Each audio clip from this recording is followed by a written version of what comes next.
gente vai começar a falar aqui do método aqui do Denner, e hoje seria o DENIT, é isso? Galera, vocês conversam comigo, porque eu não estou vendo vocês agora, não. Eu estou com uma tela só aí. Sim, senhor. Ah, que bom. Perguntar vocês respondem. Vocês ficam com malcriação, não. Meus vizinhos estão dando festa, não dá tempo para ligar o microfone toda hora. Não. Fala para esses vizinhos, não é de fazer festa, não. Tá na pandemia. Uai, pois é, parece que eles mudou o dia do feriado aqui, não aguento, não. Tá doido.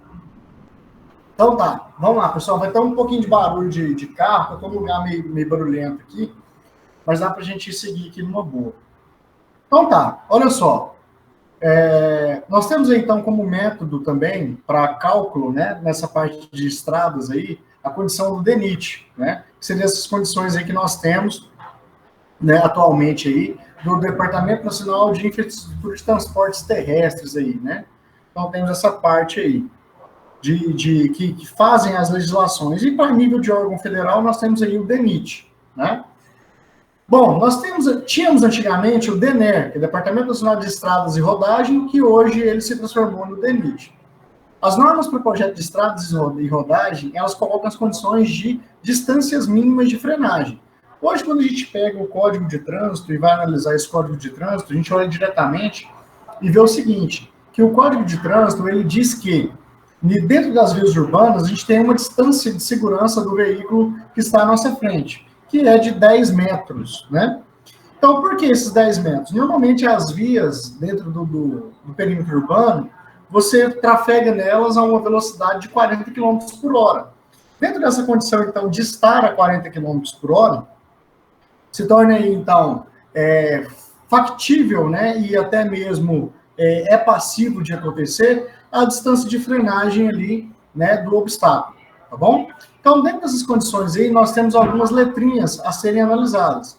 Esse DP maiúsculo, né, que seria a distância toda aqui que você tem a percorrer, né, durante a frenagem. E tem o DP minúsculo, tem o DF e o DS. O que seria, então, cada um desses elementos aí pra gente? O DF é a distância total de frenagem, tá? Então, esse é o elemento que nós temos aí para poder chegar, então, a atingir o obstáculo.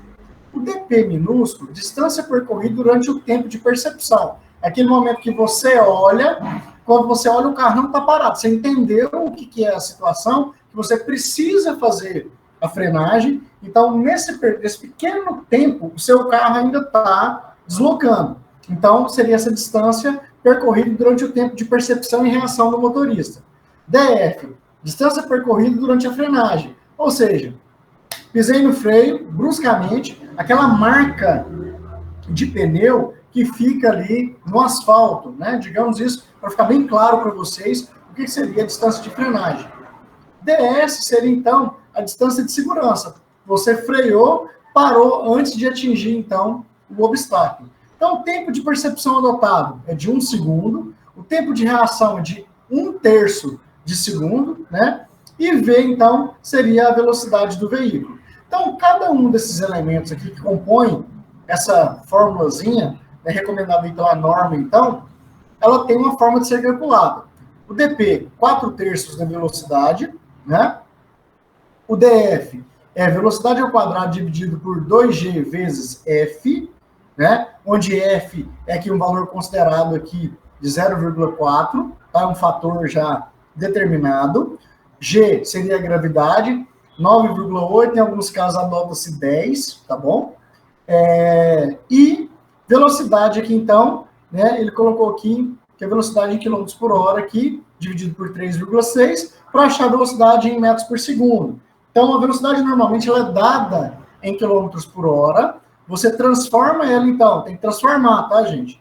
Transforma a velocidade em metros por segundo, por quê? Porque a aceleração da gravidade, ela está em metros por segundo ao quadrado. Então, tem que deixar compatível aqui esses elementos, ok? E DS aqui, então, é 1/3 de V, ok? Então, quero que vocês aí, se vocês não anotaram, dá uma atenção especial, então, para essas fórmulas aqui, o que significa, e principalmente essa condição da velocidade entrar, então, em metros por segundo, tá ok? Dúvidas aí, pessoal? Não? Não. Então tá. Seguindo aí, então, nós temos aí, ó, encontra-se uma expressão que é utilizada nas interseções, semáforos e trechos com pista dupla, tá? Então, como que eu calculo? Você tem semáforo, né? Então, o tempo aqui, ó, o meu DF, né, meu tempo de frenagem, 0,5 mais 0,1 vezes a minha velocidade em metros por segundo ao quadrado, tá? Então, essa é a condição aqui que eu tenho que fazer a análise para poder chegar ao quê? Esse tempo de frenagem aí, já essa distância de frenagem que a gente tem, ok? Posso mudar aqui? Vocês estão com o material aí também, né? Tá mais fácil de acompanhar, correto? Então, vou seguindo aqui. Bom, condição, então, para maior segurança, né? O DENIT, né? Vou fazer a correção de DENER para DENIT. O DENIT utiliza a distância dupla de visibilidade de parada em estradas de uma pista só. Então, aqui, por uma maior segurança, saiu, então, daquela condição e calculou a distância de frenagem de outra forma. 2 vezes 0,5 vezes a velocidade, né, em metros por segundo, mais 0,1, né, vezes velocidade ao quadrado. Então, eu peguei isso aqui e multipliquei por 2. Isso aqui seria uma condição de visibilidade de parada quando você tem somente uma pista. Essa outra formulazinha aqui, quando você tem pista dupla ou semáforo, tá? Então, tem essas condições aí. Bom, dentro disso aí, então, distância de visibilidade para ultrapassagem, que é chamado de DU, né? Quando a gente vai ultrapassar um veículo, o pessoal que tem carta aí de motorista, tem CNH, normalmente quando a gente vai fazer uma ultrapassagem, a gente faz o quê?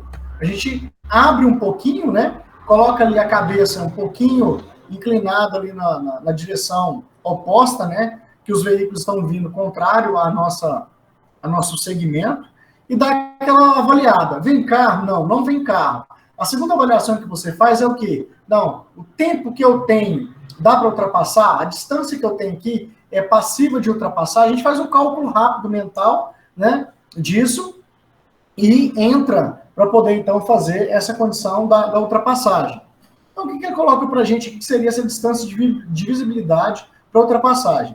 Nas estradas de pistas com 2 sentidos de tráfego, é necessário um grande número de trechos com visibilidade suficiente para que os veículos mais rápidos possam ultrapassar os mais lentos. Normalmente aqui, pessoal, são os veículos de passeio ultrapassando aí os veículos de carga, tá?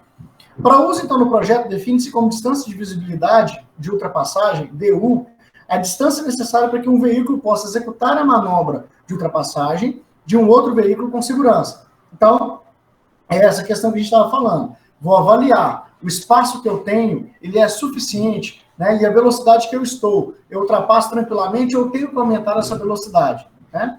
A determinação, então, de um valor mínimo para a distância de ultrapassagem DU tem como objetivo estabelecer uma condição mínima de visibilidade a ser respeitada em alguns trechos da estrada. Grandes trechos maiores que 2 km, sem visibilidade mínima em ultrapassagem, reduzem a capacidade de tráfego na estrada e afetam a segurança de tráfego. Então, vai-se fazer uma determinada ultrapassagem, né? E você não tem distância suficiente para acelerar o veículo e ultrapassar, e aquela fila de veículos que se encontra atrás de você também não tem essa oportunidade. E isso vai fazer o quê, então? Vai criar um acúmulo de veículos em determinados trechos que acabam gerando, então, transtornos. Então, o que é a melhor ideia? Estou projetando uma estrada. Eu tenho que ter pontos de ultrapassagem. Então, eu tenho que ter elementos ali, linhas retas, né, de preferência planas, que eu consiga fazer o quê, então? Que eu consiga ter ali, nada mais, nada menos, que essa visão, essa visibilidade da minha pista, e tem distância suficiente para que isso aconteça, tá?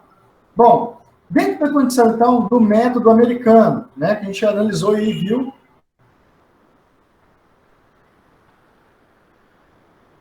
esse método americano. O que esse método americano ele propõe para nós? Para a determinação de um valor adequado, DU, é necessário adotar algumas hipóteses de comportamento dos motoristas de veículos nas manobras de ultrapassagem. Quais são essas hipóteses, então? O veículo 2 a ser ultrapassado trafega em uma velocidade constante, V2. Então tá aqui, o caminhão está na sua frente. A gente faz a análise, o caminhão está acelerando, ele está desacelerando, ele está em uma velocidade constante. Então a primeira coisa a gente observa o obstáculo que nós temos a ser ultrapassado, né, o veículo no caso, e se a velocidade que ele se encontra, se essa velocidade ela é constante ou não, se ela é contínua ou não. O veículo 1 que vai ultrapassar, normalmente ele reduz a sua velocidade para a velocidade do veículo 2, ou seja, estou no meu carro, vou ultrapassar um caminhão que está à minha frente. Primeira situação é eu chego logo atrás desse veículo, reduzo a minha velocidade para, logicamente, não chocar com esse veículo, e na sequência eu faço o quê? Eu vou fazer a abertura lateral, né? Ganhar velocidade para poder fazer a ultrapassagem, então, desse veículo. Né? Então, o que ele fala aqui para a gente ainda?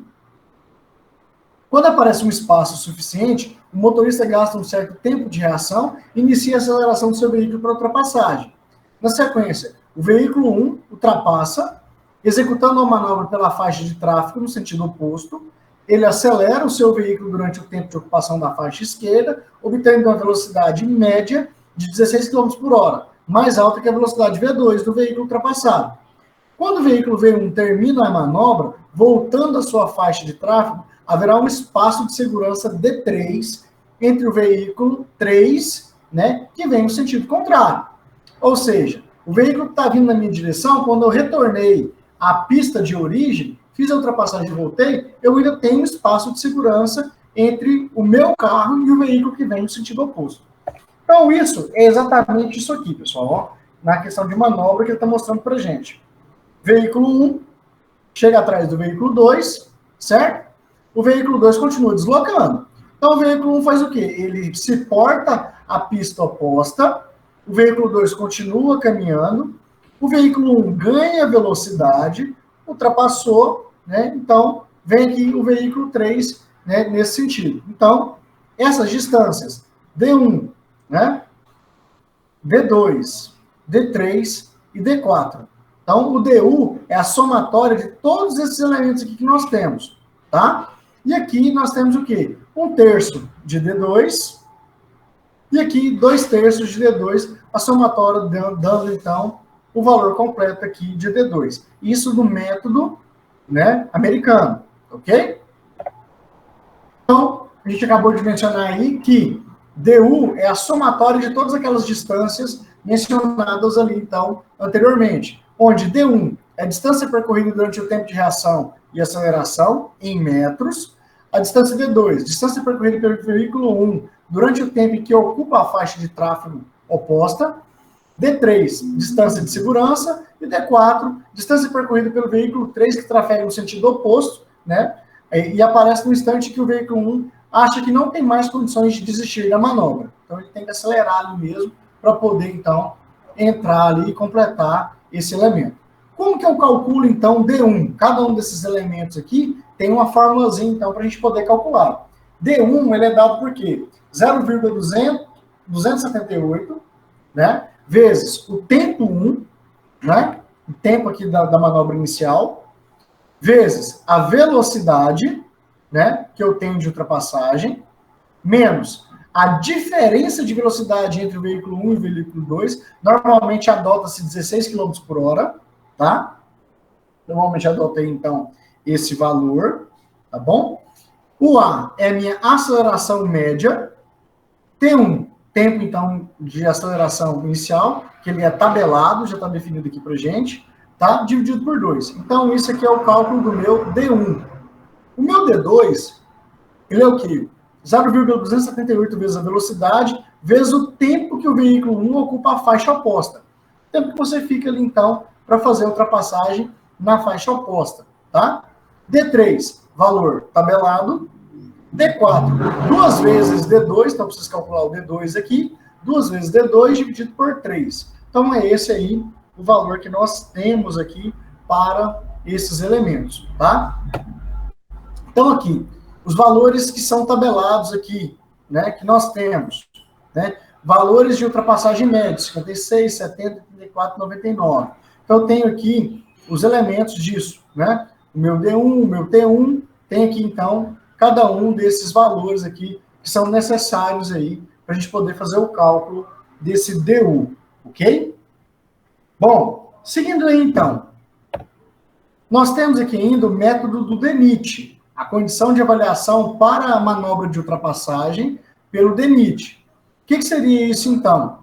O DENIT, então, ele tem algumas nomenclaturazinhas diferentes. DO, DP, DC. DU, então, que é a distância de ultrapassagem, é somatório de DO mais DP mais DC. Então, a somatória de todos esses elementos me geram aqui, então, o meu DU, tá? O que é o D0? Distância percorrida por A, certo? Até o momento que ele faz a observação para fazer o quê? Tomada de decisão na sua ultrapassagem. O meu S é a distância de desvio para entrar e sair na contramão. Então, eu tenho aqui esse trecho que eu entrei. Opa, perdão. Eu tenho esse trecho aqui que eu entrei. E aqui eu tenho esse trecho que eu saí. Então, esse seria o meu S. Tá? O meu B é o percurso de tempo, né, que ele fica na pista oposta. Seria o tempo que ele gasta desse ponto até esse ponto. Né? É o tempo que ele gasta para fazer isso. Essa manobra aqui permanecendo com o veículo completo dentro da faixa oposta, tá? E o DP seria a distância percorrida, então, de ultrapassagem, que nada mais é que 2 vezes S mais B, que seriam esses elementos aqui que nós temos. Então, esse seria já o método do DENIT, para quê? Para pista com 2 faixas de tráfego, tá? Dentro disso, então, o que nós vamos ter aí ainda, né? Como a gente pode calcular?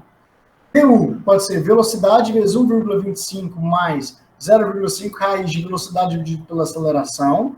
Então, isso aqui também gera o meu DU, eu consigo calcular, sem aquelas distâncias, sem tempo, né? O que eu vou precisar basicamente é aceleração e velocidade, para poder estar lançando aqui. E aqui eu tenho umas médias de acelerações para cada velocidade, tá? Se o veículo está a 100 km por hora, quer dizer que a aceleração dele está em torno de 0,6. Se ele está aqui a 80 km por hora, então a aceleração dele está aproximadamente 0,8. 60 km por hora, quer dizer, então, que ele está com a aceleração aqui equivalente a 1. Então, esses são valores aí aproximados aí que a gente tem para efeito de cálculo, tá? Bom, então aqui, para casos de estradas com 2 pistas, né? Então, está aí a situação. Recomendações da norma para estradas de classe especial. Nós vimos as classes também das estradas, né? Anteriormente. Classe especial, pessoal, é aquela que tem maior fluxo, né? São as classes aí que nós temos aí para ela, então, o maior fluxo. Então, projetar a cada 3 km de trecho, né? Projetar a cada 3 km trechos de ultrapassagem. Então, tenho 3 km de pista, tem que ter um espaço ali para ultrapassagem. Ninguém merece ficar andando ali um tempão atrás de um caminhão carregado, né? Então, sem poder ultrapassar. Então, seguindo aí. E até mesmo, pessoal, para não criar aquela ansiedade no motorista, e o motorista vai ficando agoniado com aquilo ali, isso acaba gerando, então, alguns incidentes e acidentes, tá bom? Então, tem essa situação aí. Para determinação da distância dupla de visibilidade de parada, considerar a velocidade maior que a de projeto, tá? Então, o projeto meu é 110 km por hora. Para determinação da distância dupla de parada, eu vou considerar, então, 110 km por hora negativo. Eu vou considerar uma velocidade maior que isso. Vou considerar uma velocidade, então, de 130, 140 km por hora, tá? Para poder ter essa condição, então, de determinação. Então, eu calculo aqui o meu V1, sendo que, então, velocidade dividido, então, por 0,75. Ou seja, o que ele está fazendo aqui? Ele está encontrando o V1 em um acréscimo de 25% da velocidade inicial, tá? Bom, seguindo aí, então, tem a questão de encontrar obstáculos quando você está na descida. Na descida tem um monte de coisa já que está forçando ali, né? Está te ajudando a ter mais e mais aceleração. Lembra lá quando vocês estudaram na física mecânica? Vocês não estudavam lá decomposição de forças em blocos? Vocês lembram disso?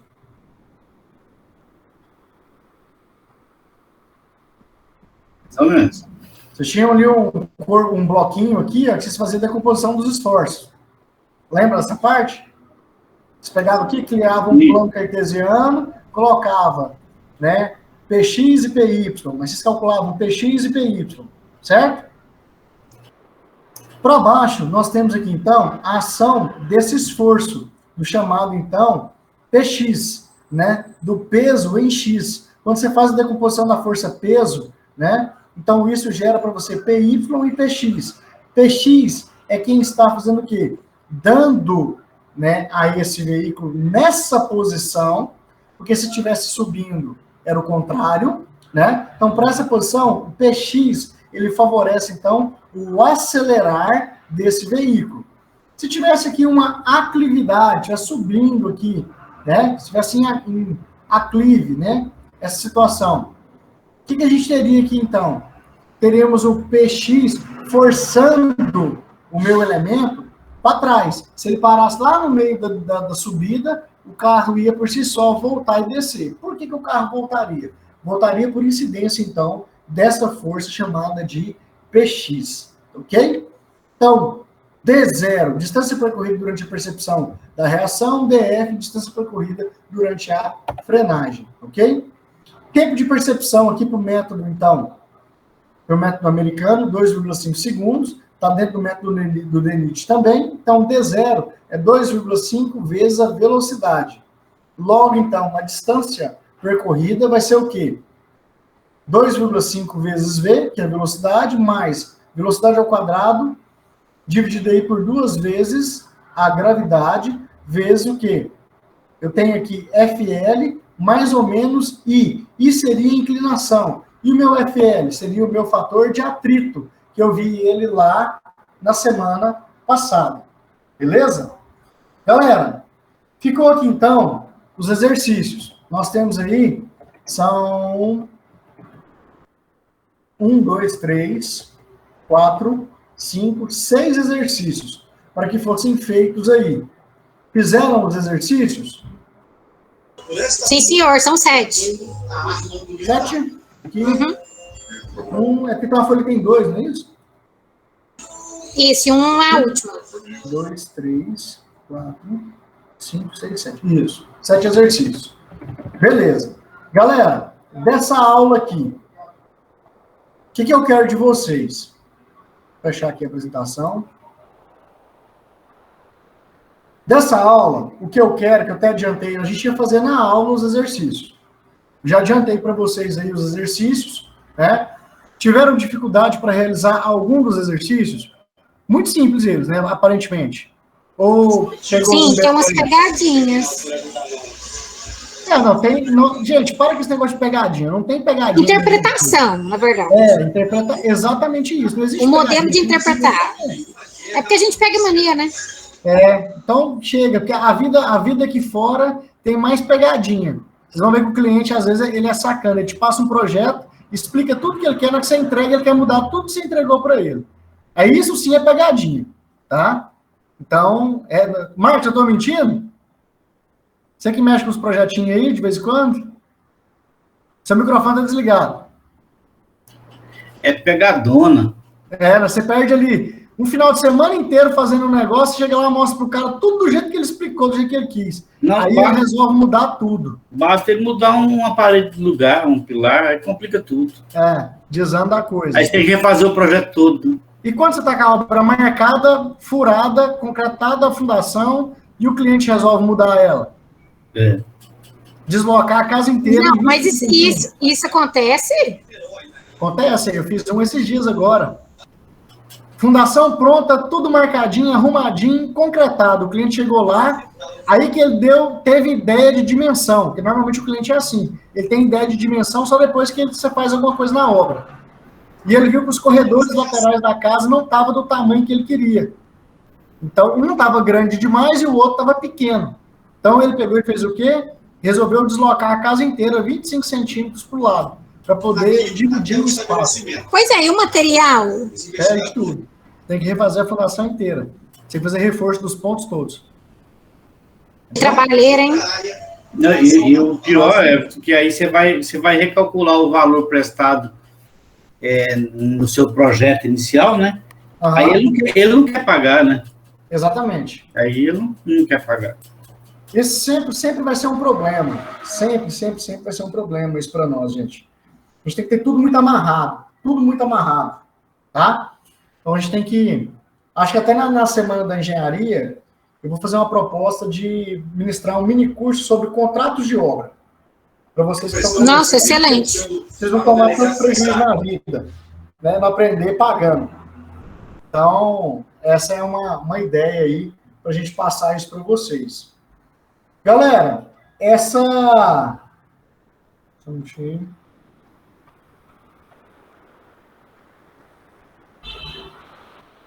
Só um minutinho, por favor.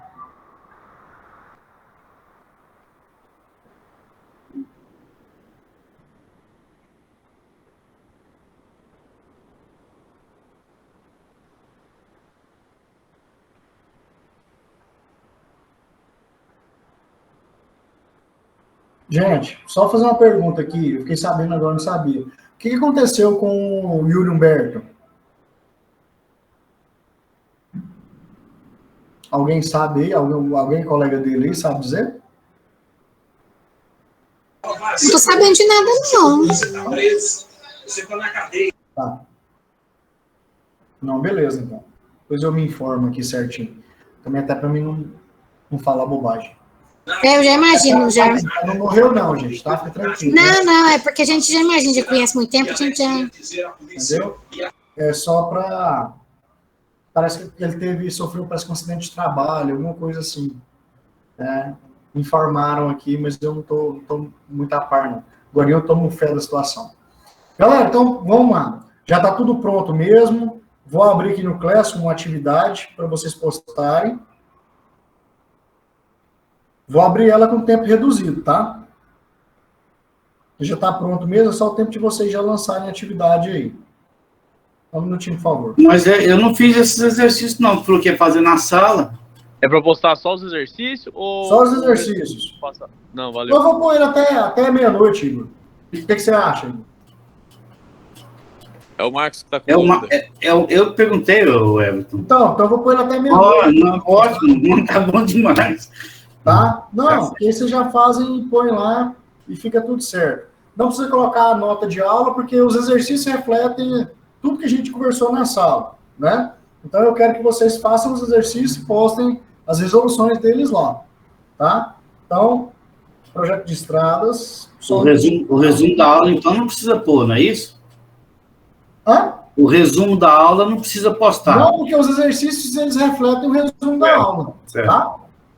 Então, peraí, vamos criar aqui a atividade.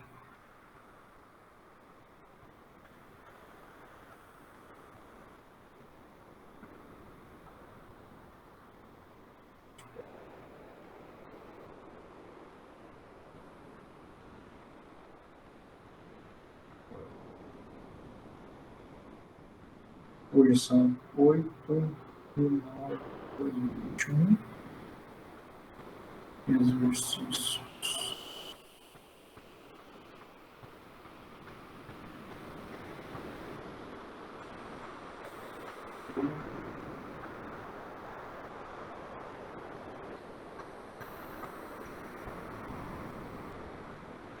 Prontinho, galera, tá liberado lá para vocês lançarem aí essas atividades. Pessoal, alguma colocação sobre esse conteúdo? Não?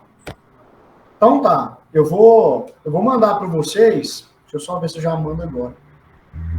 Deixa eu só abrir aqui.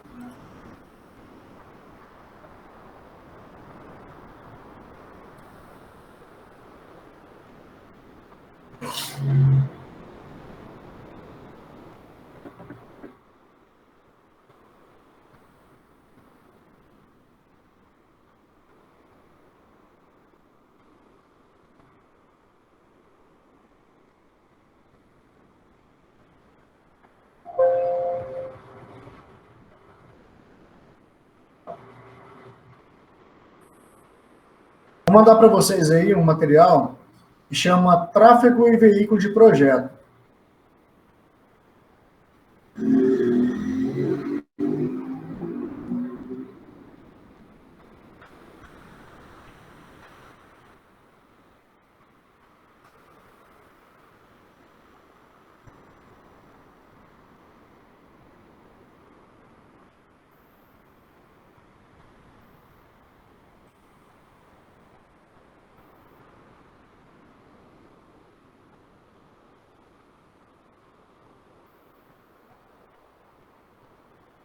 Galera, esse é um material que eu criei com o professor Rubens, tem até a logomarca de outra instituição que a gente trabalhava em conjunto, eu não alterei isso não, então tá aí para a gente poder utilizar, tá? Sem nenhum problema. Beleza? Esse material que eu mandei para vocês, só precisa fazer alguma coisa com ele para semana que vem, ou para semana que vem, para amanhã, né? A gente tem outra aula, não é amanhã? Ou é sexta? Amanhã, né? Só mandei para adiantar mesmo aí, quem quiser dar uma olhada, ver o que se trata. E amanhã nossa aula também, ao vivo, para tratar desse material exclusivo, tá? Ele é um material longo, boa parte dele é teórica, né? Pouca coisa dele relacionada a condições de cálculo, mas é porque para a gente já ir refinando e fechando alguns elementos para a gente entrar mais precisamente nas condições de cálculo já dos elementos de rodovia, tá bom? Dúvidas aí, moçada? Não? Bem tranquilo, né? Facinho essa parte hoje, tem as formulazinhas aí, são grandinhas, mas a forma de compreender cada uma delas aí, essa parte de obstáculo aí, é bem fácil, né? Então tá. Galera, estou à disposição, qualquer coisa é só chamar lá, até meia-noite para vocês postarem aí os 7 exercícios, tá? Coloca eles lá pra gente, e daqui a pouquinho, quem for assistir a aula de mecânica, a gente se encontra aí na turma de mecânica então. Belezinha? Grande abraço para cada um de vocês aí. Fiquem com Deus, tá? Até amanhã. Valeu!